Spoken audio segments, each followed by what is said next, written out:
की खरंच आपल्या आयुष्यामध्ये शिक्षण महत्त्वाचं आहे का सर? म्हणजे शिक्षणात मार्कांचं महत्त्व किती आहे? डॉक्टर आणि इंजिनियर यावर जास्ती का भर असतो? मुलांना ठरवता येतं का पहिलीत जायचं का दुसरीत जायचं? विद्यार्थ्यांना स्वतःवर अॅनालाइज केलं का की मी कुठं बेस्ट आहे? म्हणून मी ही जर्नी स्टार्ट केली फॉक्सन एज्युकेटर्स. आणि आपली मराठी माणसं कशी आहेत तुम्हाला माहिती आहे, सगळं काम मीच करणार, मार्केटिंग पण मीच करणार, काम पण मीच करणार. सक्सेस म्हणजे मार्क नाहीत.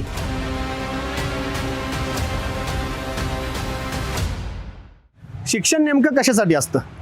नोकरी करण्यासाठी की आपलं आयुष्य जगण्यासाठी? खरं तर असा प्रश्न कोणी आपल्याला विचारला तर आपण लगेच उत्तर शोधायला लागतो किंवा त्यावर विचार करायला लागतो. उत्तर सापडतं किंवा नाही सापडत, किंवा आपण सोडून देतो आणि जमल तसं जगायला सुरुवात करतो. पण खरं बघायला गेलं तर नोकरी ही जगण्यासाठीची साधनं देतं आणि आयुष्य आपल्या जगण्याला अर्थ देतं. आणि शिक्षण या दोघांच्या मध्ये उभं असतं. आपण त्याला कुठे नेतो हे आपल्यावर ठरतं. पण तरी शिक्षण आपलं आयुष्य समृद्ध करणारं माध्यम आहे असं मला वाटतं. नमस्कार, मी प्रेम डायरीमध्ये आपलं स्वागत आहे. आज माझ्या डायरीतलं एक पान उलगडणार आहे आणि हे पान ज्या व्यक्तीचं आहे अशा व्यक्तीला आज आपण भेटणार आहे. ते म्हणजे माझे शिक्षक मित्र यतीश जाधव सर. चला तर मग आज त्यांच्या आयुष्यातला प्रवास जाणून घेऊया. Good morning sir. Good morning. आज कसं काय इकडं? सर आज प्रश्नच असा आहे, त्यासाठी तुमच्याकडे यावं लागलं मला. बरेच दिवस झालं माझ्या आणि माझ्या मित्रांच्या मनात एक प्रश्न आहे की माझ्या काही मित्रांचं शिक्षण झालंय आणि काही मित्रांना शिक्षण घेतलं नाहीये. ज्या मित्रांचं शिक्षण झालंय त्यातल्या काही मित्रांना माझ्या नोकरी आहे आणि काहींना नाही. आणि ज्यानं काहीच शिक्षण घेतलं नाही त्याच्याकडेच बक्कळ पैसा आहे. तरी नेमकं कसं काय? हा प्रश्न मला आता बरेच दिवस सतावतोय. हा प्रश्न खूप मोठा आहे बरं का प्रेम. आणि जसं तुम्हाला हा प्रश्न पडलाय, खूप जणांना हा प्रश्न पडतो. तर महत्वाचं म्हणजे शिक्षण म्हणजे काय? खूपदा आपल्याला असं समजलं जातं शाळा केली, कॉलेज केली, डिग्री घेतली म्हणजे शिक्षण. आणि मग आपण त्याला कॅल्क्युलेट करतो की मग त्याच्यातनं मला पैसा मिळतोय का, मला जॉब मिळतोय का, मी बक्कळ पैसा कमवतोय का. हे खूप जणांचं त्याच्यावरती दृष्टिकोन असा आहे. पहिली गोष्ट हे लक्षात घ्या, जो कोणीही माणूस एखादा व्यवसाय करतोय किंवा एखादा जॉब करतोय आणि तो त्यात सक्सेस आहे, तर पहिली गोष्ट तो सक्सेस का आहे? कारण त्या फील्डमध्ये त्याला पूर्ण नॉलेज आहे. बरोबर आहे. त्या फील्डमधलं त्याला पूर्ण एज्युकेशन भेटलेलं आहे, मग सक्सेस मिळणारच. एखादा असा व्यक्ती आहे का जो व्यवसाय करतोय, त्याचं शिक्षण समाजाच्या दृष्टीनं 10वी किंवा 12वीच असेल, पण तरी तो बक्कळ पैसा कमवतोय. म्हणून आपल्या दृष्टिकोनात काय येतंय, ह्याचं शिक्षण नाही तरी बघा हा किती पैसा कमवतोय. बट तो ज्या क्षेत्रात आज काम करतोय त्याचं त्याला शिक्षण आहे का? 100% असणारच आहे. म्हणून तर तो अव्वल आहे तिथं. हेच दृष्टिकोन जरा तुम्ही राजकारणात पण बघू शकता. बरं, त्यांच्याकडे शिक्षण कमी आहे पण ते त्यांच्या फील्डमध्ये बेस्ट आहेत का? तर तिथलं त्यांना शिक्षण कम्प्लीट आहे. म्हणून तुम्हाला ज्या क्षेत्रात जायचंय तिथलं शिक्षण तुमच्याकडे आहे का, किंबहुना जे तुम्हाला करायचंय त्याचं शिक्षण आहे का, हे लोकांना समजलं पाहिजे. थोडंफार मला उत्तर मिळालं याचं, पण अजून थोडं मला क्लिअर करून सर सांगितलं ना तर बरं पडेल थोडं. नेमकं आता तुम्हाला मी समजवतो. मुलांना ठरवता येतं का पहिलीत जायचं का दुसरीत जायचं? नाही. पालकच त्यांचं पूर्णपणे रिस्पॉन्सिबिलिटी घेतात आणि त्यांचं ऍडमिशन प्ले ग्रुप असेल, नर्सरी असेल, इथे घेतात. तसंच मुलगा पहिलीतनं दुसरी, दुसरीतनं तिसरी, तिसरीतनं चौथी, असा तो 10वी पर्यंत जातो बरं का. आणि 10वी पर्यंत जाता जाता त्याची एक संकल्पना क्लिअर झाली आहे, मला मार्क मिळाले तरच माझी वाहवाही आहे, मला मार्क मिळाले तरच सक्सेस आहे, आणि मला मार्क मिळाले तरच मला पैसा मिळणार आहे. ही एक दुनिया त्यांच्या आई वडिलांनी किंवा त्यांचे रिलेटिव्ह असतील, फ्रेंड्स असतील, ह्यांनी एक निर्माण करून ठेवलेली आहे. म्हणून ती त्यातच चालत असतात. त्या पुढे जाऊन 11वी 12वीला त्यांना समजतं की आता कुठली तरी एक क्षेत्र निवडलं पाहिजे. मग डिप्लोमा असेल, सायन्स असेल किंवा व्हॉटेवर, कुठलं तरी एक क्षेत्र निवडलं पाहिजे. ह्या पूर्ण प्रोसेसमध्ये विद्यार्थ्यांना स्वतःवर अॅनालाइज केलं का की मी कुठं बेस्ट आहे, नाही, माझं क्वालिटी कुठं आहे, माझं क्वालिटी शिक्षण कुठं आहे, किंवा मला करायचं काय आहे, हे कुठंच जाणून घेतलेलं नाहीये. पूर्ण लाईफस्टाईल किंवा पूर्ण शिक्षणाची प्रोसेस आई वडील म्हणतायत तसंच होतंय. किंवा तुम्ही जर सर बघितलं असेल किंवा तुमच्या बाबतीत पण घरी झालं असेल बरं का, पप्पांना मला हे व्हायचंय, हे कुठेतरी कनेक्ट होतंय बघा, की माझ्या पप्पांना ते करायचं होतं, मग आज माझं स्वप्न माझा मुलगा पूर्ण करणार, माझी मुलगी पूर्ण करणार. ह्याच्यामुळं काय होतंय, पूर्णपणे शिक्षणाचा रस्ता त्या अँगलकडे बघितलं जातं. मग एका लिमिट नंतर मुलांना काय करायचं होतं हे कळत नाही आणि त्यांची क्वालिटी कुठेतरी हरवून बसते. बरोबर आहे. आणि मग ती क्वालिटी हरवून बसलेली असते आणि करायचं म्हणून केलेलं असतं. आणि तुम्हाला पण प्रेम सर माहिती आहे, करायचं म्हणून केलं तर ते किती दिवस टिकतं, नाही म्हणून सक्सेस नाही. सर आता शिक्षणाबद्दल बोलतोय तर मला तुमचं शिक्षण कशा पद्धतीने झालं हे जाणून घ्यायला आवडेल जरा. नक्की. माझं 10वी पर्यंत जसं मी तुम्हाला म्हटलं, मी असं शिक्षण घेत गेलो. मला आई वडिलांनी सांगितलं. तुम्हाला मी खूप एक चांगलं त्यातही सांगेन की माझं पहिलं शिक्षण प्रायमरी सैनिक स्कूलला झालं, 5वी पर्यंत. तुम्हाला माहित असेल आपल्या साताऱ्यात सैनिक स्कूल आहे आणि भरपूर फेमस आहे. आणि सगळ्या आई वडिलांना कधी ना कधी वाटतं की आमच्या मुलांना तिथं शिकलं पाहिजे. सेम माझ्याही आई वडिलांना वाटत होतं की मी सैनिक स्कूलमध्ये शिकलं पाहिजे पुढे आज जाऊन. मग त्याची कॉम्पिटिशन चालू झाली. म्हणजे आम्हाला 3रीपासूनच हे कुठंतरी बिंबावून दिलेलं की तुला ही कॉम्पिटिशनमध्ये जायचंय. आणि ते कुठंतरी माझं सुद्धा एक स्वप्न झालं. मग मी त्याच्यासाठी प्रयत्न केले. काही मार्क्स आले, खूप छान मार्क्स आले. तिथं कुठेतरी सक्सेसपर्यंत आलो. पण नंबर ऑफ सीट्स कमी असल्यामुळे थोड्या ह्याने मी हुकलो. मग पुढे जाऊन मी 8वी 9वी 10वी पर्यंत एका शाळेत शिक्षण घेतलं. 10वी पर्यंत माझ्याकडे एक दृष्टिकोन क्लिअर झाला की माझं गणित खूप चांगलं आहे, माझं लॉजिक खूप चांगलं होतं. म्हणजे काही सम्समध्ये मुलांना अर्धा तास लागायचं तर मी 5 मिनिटात करायचो. मग त्यावेळेला सुचायला लागलं की अरे माझं गणित खूप छान आहे. म्हणून ज्यावेळेला मी 11वी 12वीला आलो त्यावेळेला फिक्स ठरवलेलं बायोलॉजी घ्यायचं नाही आणि मॅथ्स ओरिएंटेड काय होता होईल तर इंजिनियर. मग माझ्या डोक्यात फिक्स होतं की मला बनायचं काय तर मला इंजिनियर बनायचंय. का तर माझा मॅथ्स चांगलं आहे म्हणून 11वी 12वीत बायोलॉजी घेतलंच नाही, PCM सब्जेक्ट घेतला. त्याच्यानंतर 11वी 12वी दिली, बोर्ड्स दिले. त्यावेळेला CET पण होती, CET JEE होती. मग CET दिली, JEE दिली, NDA दिले. सगळ्यात चांगले चांगले गुण यायला लागले. पण कॉम्पिटिशनमुळे तुम्हाला एकदम टॉपमध्येच राहायचं आहे. मग त्यातनं माझं CET मध्ये टॉप भेटलं म्हणून माझं एक गव्हर्नमेंट ऑटोनॉमस कॉलेजमध्ये ॲडमिशन झालं. बाटू म्हणून एक कॉलेज आहे, डॉक्टर बाबासाहेब आंबेडकर तंत्रशास्त्र विद्यापीठ, लोणेरे, रायगड. तिथं मी ENTC इंजिनिअरिंगला सुरुवात केली. इंजिनिअरिंग आवडतच होतं, लॉजिक चांगलंच वाटत होतं. मग इंजिनिअरिंगमध्ये गेलो. पण इंजिनिअरिंगमध्ये गेल्यावर कळलं की खूप काय काय अजून ट्रेंड आहे, खूप काय बघण्यासारखं आहे, करण्यासारखं आहे. पण ह्या पूर्ण प्रोसेसमध्ये एक बॅकएंड होता की मला व्यवसाय करायचा, मला जॉब करायचं नाही आहे कुठं. कारण जॉब केलं तर कदाचित मी गुटून राहीन, मला तेवढं एक्सप्लोअर करता येणार नाही. म्हणून ती प्रोसेस माझी चालू होती. पण जसं तुम्ही म्हणला काहीतरी कमवायचं आहे. बरोबर आहे. त्यावेळेला सक्सेस म्हणजे पैसा, सक्सेस म्हणजेच किती कमवलं, किती पैसे कमवले, हेच आमच्याकडे दृष्टिकोन होतं. म्हणून आमचं बीटेक झालं. बीटेक झाल्यानंतर कुठंतरी मला MS करायला US ला जायचं होतं. मग MS करायची खूप जर्नी आम्ही बघितली, पण थोडंसं प्रॉब्लेम आला. मग ती जर्नी थांबली माझी. मग मी एक व्यवसायात एंटर केलं. व्यवसायात एंटर करताना माझा सगळ्यात जो पहिला व्यवसाय होता तो नॉन टेक्निकल IT बॅकग्राऊंडचा होता. तो 1च महिना चालला आणि फेल झाला. म्हणजे एंटरप्रिनरशिपची माझी जर्नी चालू झाली पण ती पहिल्याच टप्प्यात गणली. त्यानंतर मी सोलरचा बिझनेस चालू केला. तो खूप छान चालला. म्हणजे 2017, 18, 19 3 वर्ष मी जाम मेहनत करायचो, जाम पडायचो आणि खूप चांगला सक्सेस भेटला. 2019 साली दुर्दैवी माझा एक ॲक्सिडेंट झाला. सोलरच्या एका प्लांटवरती मी 4th फ्लोअरवरनं खाली पडलो आणि माझे दोन्ही हात तुटले. आणि आपली मराठी माणसं कशी आहेत तुम्हाला माहिती आहे, सगळं काम मीच करणार. म्हणजे मार्केटिंग पण मीच करणार, काम पण मीच करणार, पैसे पण मीच आणणार, सगळी कामं मी करणार. ह्याच्यामुळं ज्या वेळेला माझा ॲक्सिडेंट झाला, मी बेड रिटर्न झालो, त्यावेळेला माझा बिझनेस शटडाऊन झाला. मग मी परत उठलो जोमानं. माझ्याकडं खूप चांगली एक लढण्याची शक्ती होती की नाही मला आयुष्यात काहीतरी करायचंय. मी एवढं इंजिनिअरिंग केलं, सगळं केलं, पण आता सक्सेसच्या वेळेला का प्रॉब्लेम आला, म्हणून मी लढणार आहे, म्हणून मी उठण्याचा प्रयत्न केला. त्यावेळेला डॉक्टरांनी क्लिअर घरच्यांना सांगितलेलं की हात फक्त 50 ते 60% चालणार, हा माणूस गाडी चालवू शकत नाही. पण मला आईवडिलांनी कधी सांगितलं नाही, म्हणून माझी ती विल पॉवर तर क्लिअर होती. आणि मी उठून परत कामाला जोमाने लागलो. पण परत मार्केटमध्ये आलो तर मी कमीत कमी 8 ते 9 महिने मार्केटमध्ये नव्हतो. परत मला हे सगळं करायला लागणार होतं. मग मी पूर्ण रिस्टार्ट केलं, काम केलं, जोमानं आलो. 2 महिने 0पासून सगळं स्टार्ट केलं. आत्ता मला काम मिळणार तेवढ्यात कोविड आलं. म्हणजे बॅक टू बॅक 2 हिट्स लागले मला. मग कोविडमध्ये मी थोडंसं ॲनालाइज केलं माझ्या स्वतःला की नक्की काय होतंय, काय प्रॉब्लेम होतोय. व्यवसाय तर करायचा आहे, तिथं काय दुसरं नाहीच आहे. मग मी थोडंसं बघितलं की प्रॉब्लेम 11वीपासूनच होता. बर. की मला एखादा शिक्षक होता का माझ्याकडं जो मित्रासारखं माझ्याशी बोलेल, मला सांगेल, एखादा दृष्टिकोन सांगेल.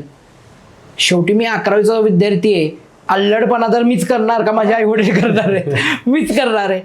पण मग त्या अल्लडमध्ये मला कोणीतरी सांगितलं का नाही रे, हे स्थिती असली पाहिजे, हे कर, तुझ्या टॅलेंट आहे तर तू अजून पुढच्या स्टेपला जा.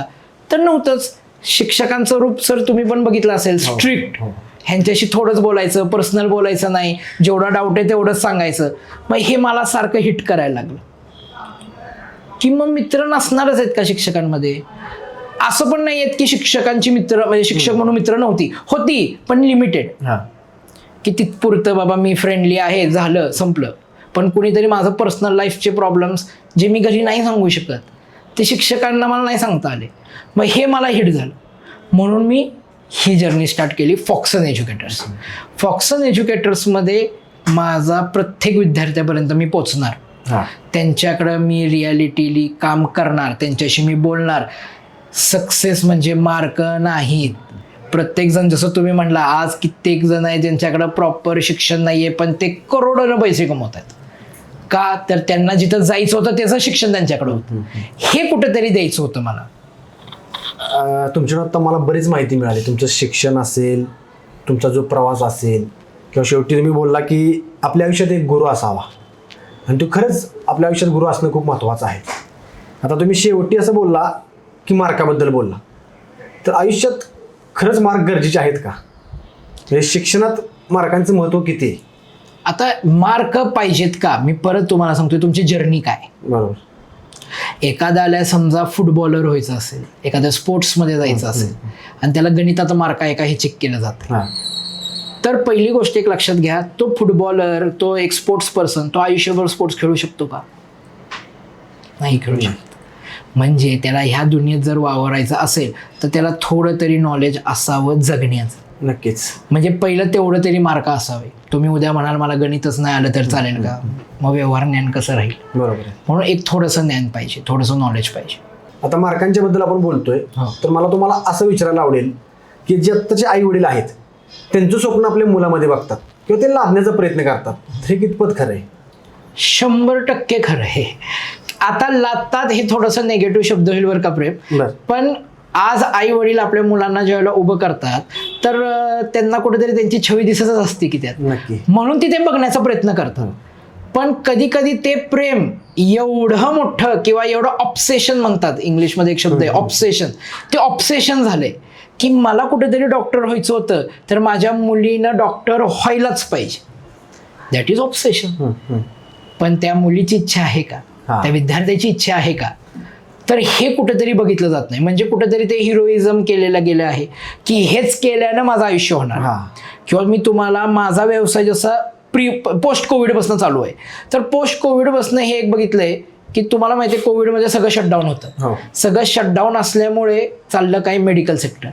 मग आज सगळ्यांना काय वाटतंय की डॉक्टरच पैसा कमवा, म्हणून आई वडील म्हणतात की आमच्या मुलीनं किंवा मुलानं डॉक्टरच व्हायला पाहिजे. आणि त्याच्यासाठी एवढं वेडे झाले त्याच्या पाठीपाठी की त्यांना सुचत नाहीये की मुलांची इच्छा आहे का.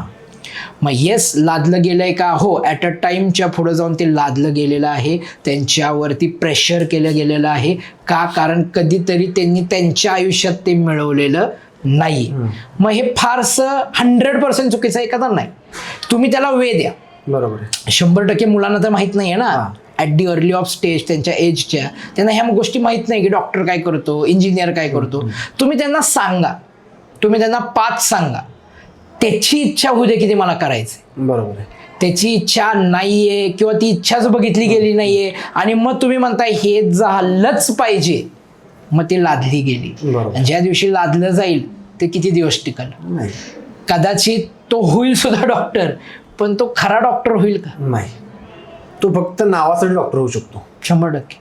मग हे कितपत योग्य आहे? आज हे पालकांना समजलं पाहिजे की आम्ही मुलांशी ज्या वेळेला कन्सर्न घेतोय, मुलांशी ज्या वेळेला बोलतोय, त्यावेळेला ह्या गोष्टी कितपत सांगितल्या पाहिजे. डॉक्टर होणं चांगली गोष्ट आहे का? चांगलंच आहे, चांगलं आहे, वाईट नाही. डॉक्टरच होणं चांगलं आहे का? नाही. हा खूप मोठा डिफरन्स आहे.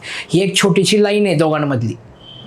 डॉक्टर होणं आणि डॉक्टरच होणं ही एक लाईन आहे. ही कधी कधी पालक विसरून जातात आणि मग ते प्रेशराईज केलं जातं. पण आता बोलतोय आपण डॉक्टरकीबद्दल, डॉक्टर आणि इंजिनियर यावर जास्ती का भर असतो? दुसरा ऑप्शन का शोधत नाहीत मुलं? परत तिथंच येतोय, आई वडिलांनी सक्सेस ह्याच बघितलं. डॉक्टर आणि इंजिनियरमध्ये सक्सेस शोधलेला आहे किंवा तिथनं खूप सारे फील्ड्स चांगले आलेले आहेत आज मार्केटमध्ये, म्हणून त्याच्यावरती फोकस्ड आहे.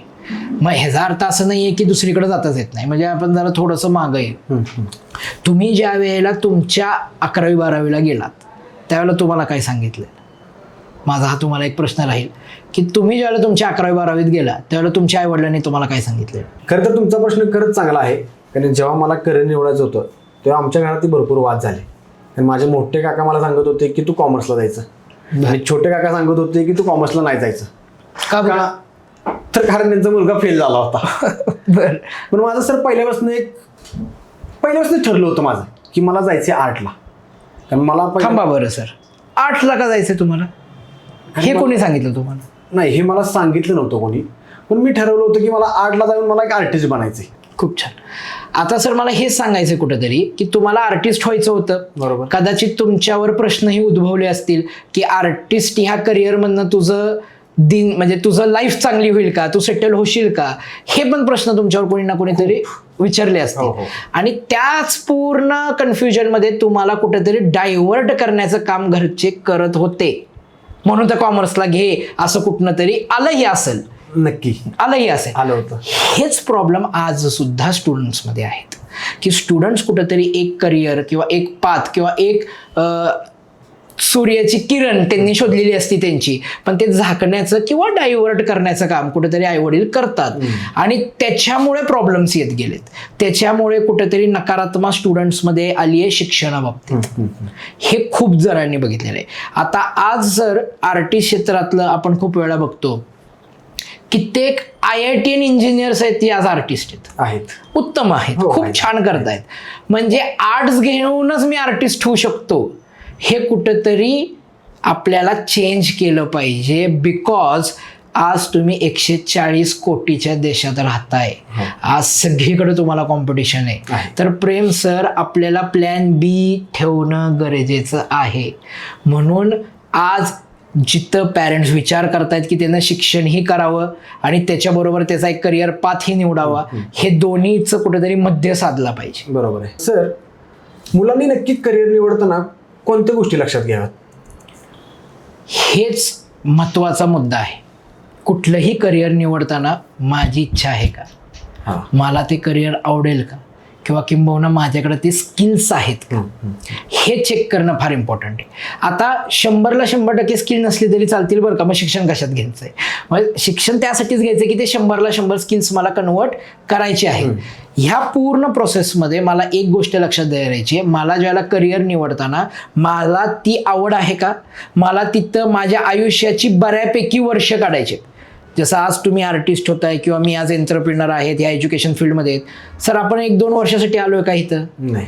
कमीत कमी आयुष्याची 40 वर्ष काढायची. ते डोक्यात पहिल्यांदा मुलांनी घ्यायचं की मी आयुष्याची 40 वर्ष त्यात काढू शकतो का, मला ते किक आहे का, ते लाईफमध्ये करायचं आहे का. एकदा ते फिक्स झालं मग करिअर पार्ट्स निवडायचे, मग स्किल सेट निवडायचे. पण आज तुमच्या माध्यमातून मला सगळ्यांना एक गोष्ट सांगायची आहे की बॅक एंडला प्लॅन बी सुद्धा ठेवा आणि असेच करिअर पाथ्स निवडा. प्लॅन बी आणि तुम्हाला काय करायचंय ह्याचं मध्य गाठत चला, कारण कॉम्पिटिशन आहे. तुम्ही आर्टिस्ट व्हायचंय काय आणि तुम्हाला सायंटिस्ट व्हायचंय काय, तुम्हाला इंजिनियर व्हायचं काय, तुम्हाला डॉक्टर व्हायचं काय, कॉम्पिटिशन मात्र आज सगळीकडं आहे. आणि हिथंच कुठेतरी असे पण पालक सर तुम्हाला बघतील काहीतरी वेगळं करायचं. काहीतरी वेगळं म्हणजे काय, एवढ्या मोठ्या क्षेत्रात तुम्ही वेगळं करणे म्हणजे माझ्या शेजारच्या नाही केलं म्हणजे ते वेगळं आहे असं खूप जण पकडतात. खूप सारे फील्ड्स आहेत, खूप सारे फील्डवर काम चालू आहे. तुम्ही मुलांकडे लक्ष द्या की मुलांची इच्छा आहे का आणि मुलांकडे ते स्किल्स आहेत का. सर, जसे प्रश्न मला पडले किंवा माझ्या मित्रांना पडले तसे तुम्हालाही प्रश्न पडलेच असतील की शिक्षण आणि करिअर बद्दल. भरपूर. आणि माझ्या वेळेला तर कन्फ्युजनही खूप झालं, कधी चुकलो कधी बरोबरही आले, पण 80% वेळा माझे डिसिजन्स माझ्या फेवरमध्ये होते. आता ते कसं मी तुम्हाला सांगतो. 10वीपर्यंत असं वाटत होतं की डॉक्टर व्हावं, का तर डॉक्टरला जरा देव मानलं जात आहे. बरोबर आहे. पण 9वी-10वीत कळलं की मला बायो काय झेपत नाही, कारण घोकायला लागते, मोठं पुस्तक आहे, घोकायला लागते आणि लर्निंग लर्निंग लर्निंग हेच गोष्टी होत्या. तिथंच माझा कल कुठेतरी मॅथ्सला होता. म्हणजे जी मी तुम्हाला सुरुवातीला पण म्हणलं, जी मुलांना अर्धा तास लागतं ते माझं 10 मिनिटात व्हायचं आणि मला खूप भारी प्राऊड फील व्हायचं. मग थोडंसं मी कनेक्ट केलं की ह्याच्या मागं मी मॅथ्सला जर जास्त वेळ दिला किंवा मॅथ्सवर मी फोकस केलं तर मी इंजिनिअरिंग साईड निवडतोय, मग ते बरोबर आहे का? मग हो बरोबर आहे. मग ते गणित जुळत गेलं. पण ह्या पूर्ण दृष्टिकोनांमध्ये हे पण कुठंतरी माझं होतं की मला जॉब करायचा नाही, मला व्यवसाय करायचा आहे, मला एखाद्या फील्डमध्ये जाऊन, मला एखाद्या क्षेत्रात जाऊन बिझनेस करायचा आहे. म्हणून मग माझ्या डोक्यात आलं की इंजिनिअरिंग ही खूप आहे, वर्सटाईल आहे इंजिनिअरिंग, किंवा त्यात जाऊन तुम्ही खूप गोष्टी करू शकता, खूप गोष्टीकडे तुम्ही चेंज होऊ शकता. मग ते मला सपोर्ट झाला इंजिनिअरिंगमध्ये, की मला कुठेतरी टेक्निकली नॉलेज पण मिळालं आणि एक फ्रीडम मिळालं की मी अजून खूप क्षेत्रांमध्ये जाऊ शकतो. मग तुम्ही मला हा जर प्रश्न विचारला तर मी सांगेन 80% माझ्या टप्प्यात आला, 20% कुठेतरी पुढे मागं सुद्धा झालं. सर, आत्तापर्यंतच्या चर्चेमध्ये बरेच प्रश्न क्लिअर झालेत. आपण काही दिवस झालं भेटतोय, बोलतोय. मला तुम्हाला असं विचारायला आवडेल की फॉक्सन एज्युकेटर जे तुमचं आहे ते नक्की काम करतं काय? आता फॉक्सन एज्युकेटर्स चालू ज्यावेळेला मी केलं त्यावेळेला माझा दृष्टिकोन एकच होता की मुलांसाठी काहीतरी करायचं. आता मुलांसाठी काहीतरी करायचं म्हणजे तर पहिली दृष्टिकोन एक लक्षात घ्या, फॉक्सन एज्युकेटर्स मुलांना सपोर्ट करतं त्यांच्या पुढच्या आयुष्यासाठी, त्यांच्या पुढच्या ड्रीम्ससाठी, की त्यांना काय मिळवायचं आहे, कसं मिळवायचं. कधी कधी मुलं पूर्ण प्रोसेस घेऊन येतात की मला IITतच जायचं, तर आम्ही त्यांना टप्पे पाडून देतो की कसं. आणि काही विद्यार्थी तर ब्लँक येतात, मग काय करायचंय, कसं करायचंय हे त्यांचे आम्ही स्पेशल गुण, स्पेशालिटी बाहेर काढून त्याच्यावर कसं काम करता येईल आणि त्यातनं आम्ही कसं रूट आउट करू सक्सेसकडं हे आम्ही बसवतो. म्हणजेच 10वी नंतर हा सगळ्यात मोठा मेंटन आहे, जी 11वी-12वी आपण म्हटली जाते. तर फॉक्सन एज्युकेटर्स 11वी-12वीच्या विद्यार्थ्यांसाठीचं कोचिंग एक प्रकारचं दिलं जातं. खूपदा मुलांचा हा प्रश्न आहे किंवा आईवडिलांचा सुद्धा प्रश्न आहे की 11वी-12वीमध्ये क्लास लावणे. तुम्ही पण ऐकलं असेल क्लास लावला जातो. तर क्लास म्हणजे एक प्रकारची शिकवणी आहे. म्हणजे जे काही 11वी-12वीमध्ये धडे आहेत ते त्यांना परत सांगितले जातात. माझा कोचिंग क्लास नाही, माझा कम्प्लिटली अकॅडमी पॅटर्न आहे. आता ह्यातला जरा फरक सांगतो तुम्हाला. आम्ही मुलांच्या क्वालिटीजवर काम करतो. कुठला विद्यार्थी काय लेवलवर आहे आणि त्याला काय दिलं पाहिजे ज्याच्याने सक्सेस चांगला येईल, किंबहुना तुमच्या प्रश्नांकडे पैसा कसा जास्त कमवेल, हे आम्ही मॅटर करतो, हे आम्ही चेक करतो मुलांकडून. मग त्यातनं आम्ही 11वी-12वी सायन्समध्ये नीट झालं, JEE झालं, MST CET झालं, NDA झालं, आयसर्स ॲप्टिट्यूड टेस्ट, IIT झालं, ह्याच्यावरती मुलांवर काम करतो आणि 12वी नंतरच्या बेस्ट पॉसिबल सक्सेसकडे नेण्याचा प्रयत्न करतो. ओके सर, आत्ता आपण जे काय बोललो किंवा जे आपण काय बोलणार आहे अजून, ह्याच्यामध्ये मला अजून असे प्रश्न पडलेत की जे तुम्ही नावं घेतली, JEE असेल, नीट असेल किंवा NDA असेल, अशी बरीच नावं तुम्ही घेतली, तरी नक्की काय आहेत हे मला थोडं जाणून घ्यायचं अजून. ह्या पूर्ण एक्झाम्सला मी तुम्हाला प्रॉपर एक्सप्लेनच करून दाखवतो. चला चालेल.